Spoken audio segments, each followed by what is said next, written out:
It's going to be an interesting couple of weeks at Northwestern, bye week, home against UMass. Odd to have a low level opponent like that in October. So that's going to be interesting. And then you go on the road to Columbus to face the Ohio State Buckeyes, who are currently undefeated. But before we get ahead of ourselves, let's talk about Northwestern. You and I are talking about this before we started recording. This is a inconsistent football team. Now, everybody probably is aware of the circumstance they had. Longtime head coach Pat Fitzgerald fired this offseason under controversy.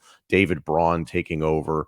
David Braun was an FCS defensive coordinator last season, and now he is coached 4 FBS teams as a head coach. So you can understand that there are changes going on with this Northwestern Wildcats football team. It may not necessarily be exactly as you remember it. I think you're probably still going to see a lot of things out of this team in terms of identity, being disciplined altogether. I like to use the phrase Northwestern drags you down to their level. They're not going to have better athletes than Penn State across the board, but they're smart. They're disciplined. They don't make too many mistakes, usually. However, Justin, this season, they open up the year at Rutgers, losing 24-7. They come home, they beat UTEP 38-7. They go on the road to Duke, who was number 21 at the time. They lose 38-14 to Riley Leonard and company. Really no shame there, in my opinion. And then last week, this is the one that was kind of a head scratcher.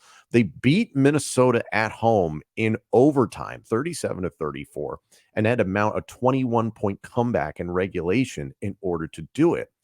What is this Northwestern football team? I mean, you really don't know. Like you said, 2-2 team, and but they really passed the ball a significant amount last week versus your typical Northwestern teams. You talk about the veer option and different things like that, but had a receiver going for 200 yards. I want to say the quarterback threw, Ben Bryant threw Quarterback for nearly had 400 yards passing and 4 that. touchdowns.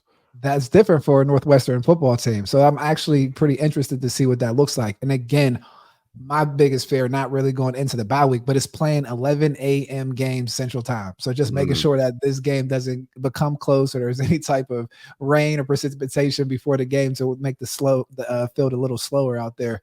But you're 100% right where Northwestern is one of those teams where you have to come out and put it on them pretty early. Coming back to the quarterback, Ben Bryant.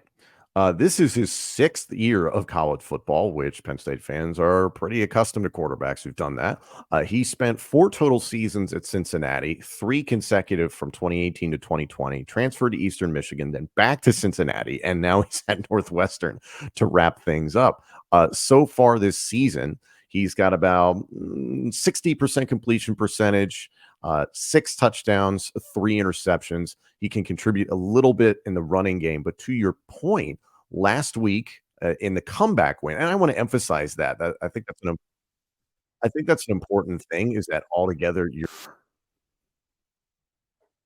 back. So he was 33 of 49 to ultimately win that game. And it's like, okay, that's a necessity, but that's not necessarily the common identity. Like, I'm trying to think of quarterbacks from Northwestern that have been capable of putting up those sort of numbers. And one's Mike Kafka, and the other might be the soon to be starting quarterback for the New York Jets, Trevor Siemian.